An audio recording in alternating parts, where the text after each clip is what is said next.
the priorities. That being said, Stephen, good morning to you.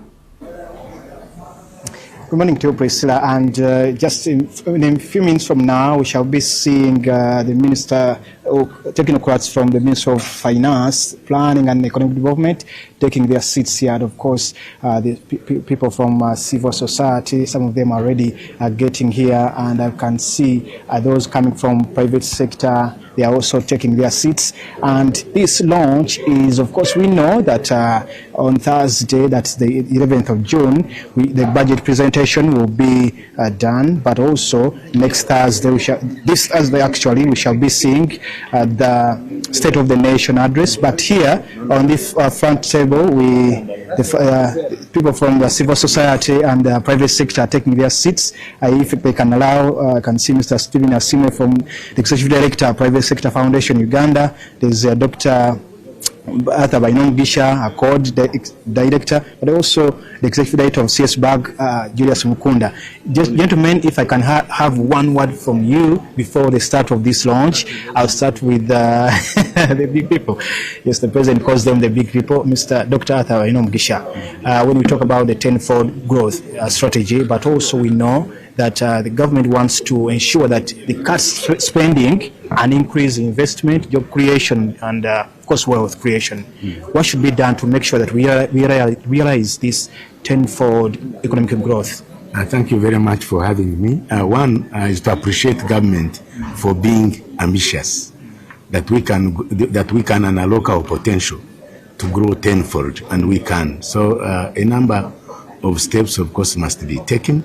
One is to, of course, you have to deal with the debt. You have to deal with the debt to make it. We need to reduce the appetite of borrowing and manage the debt. But more specifically, especially the domestic debt that crowds out private sector and makes borrowing expensive for domestic borrowers, because the private sector is going to play a very key role in driving that transformation. So debt sustainability is going to be important. And another important, of course, area would be, of course, to capitalize the UDB, the Power Bank, and access money to the private sector in this country, because the money, our money is very expensive. The cost for credit is expensive, and government deliberately must try to make this money accessible to and tap into the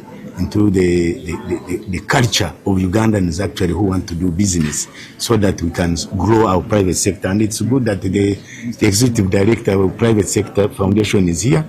This economy must be private sector led, but there are certain issues that must be done to unlock the potential in the private sector to drive this economy. Thank you so much, Dr. Arthur Bainong Gisha, Executive Director of Accord.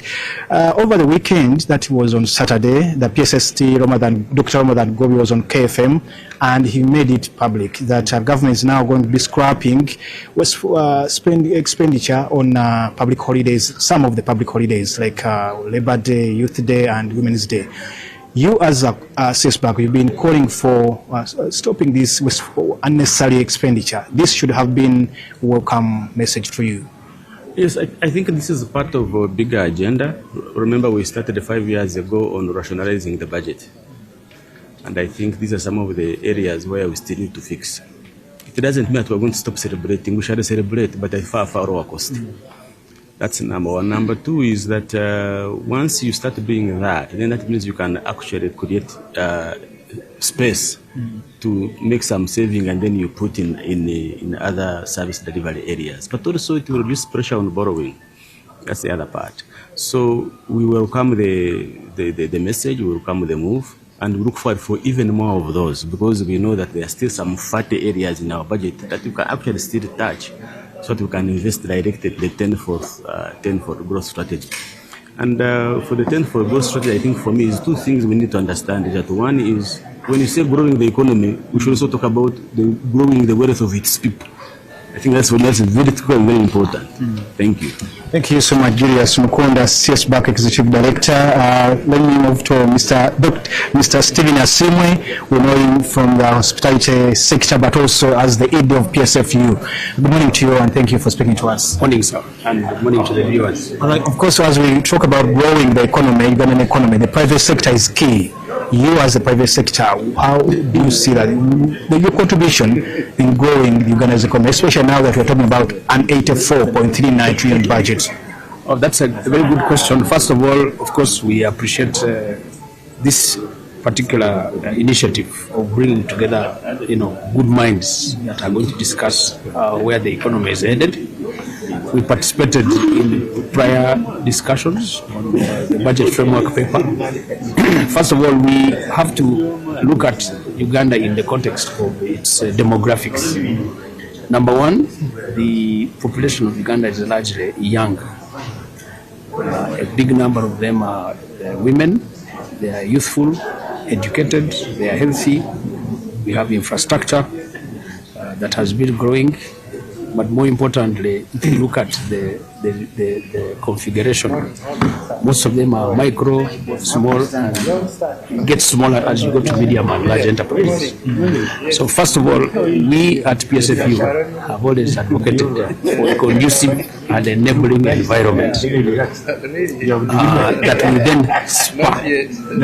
So first, we are pushing for access to finance, but more importantly, the cost of the finance for this group, the demographics that I've talked about, to be able to access that for productive use. We want to, that it must be one of that resources go to the places that tended to have. So we must ease the mechanism of this for the private openings, ensuring that even discussion of value addition supported by infrastructure, power, finance, capacity building, these tenets for that. And PSF itself to action. The other thing which is important is that as people who have areas must be paid. Domestic debts early is the way we are going to do. Thirdly, which is the backbone, must be especially in the area of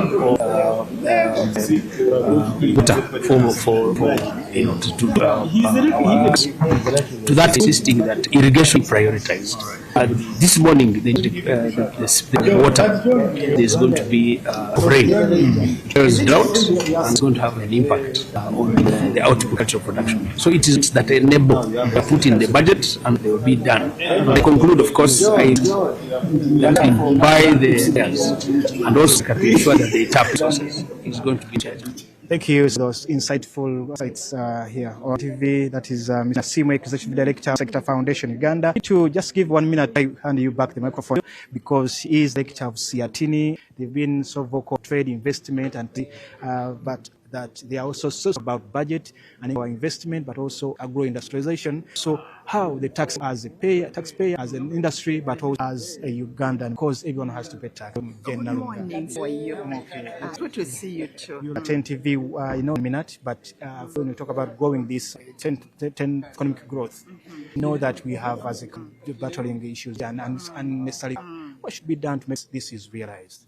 For me, I'm excited about this because we are looking at our economy. What's really important, I have appreciated, the Mexican government is going to use us prudently to require all those be invested can get a higher return on investment. And for me, what I'm looking also is our value chain, having backward linkages, farmers, markets, and ensure that we expect the domestic market, the regional market, continental market, the free trade area, global markets. Has told us you have not, so we need to explore. Thank you. Good enough for the launch of the month. I'll be engaged for our subsequent bulletins. Stephen Imbido, Fefe Switch to Nawarunyoro from Entebbe, here was on the camera.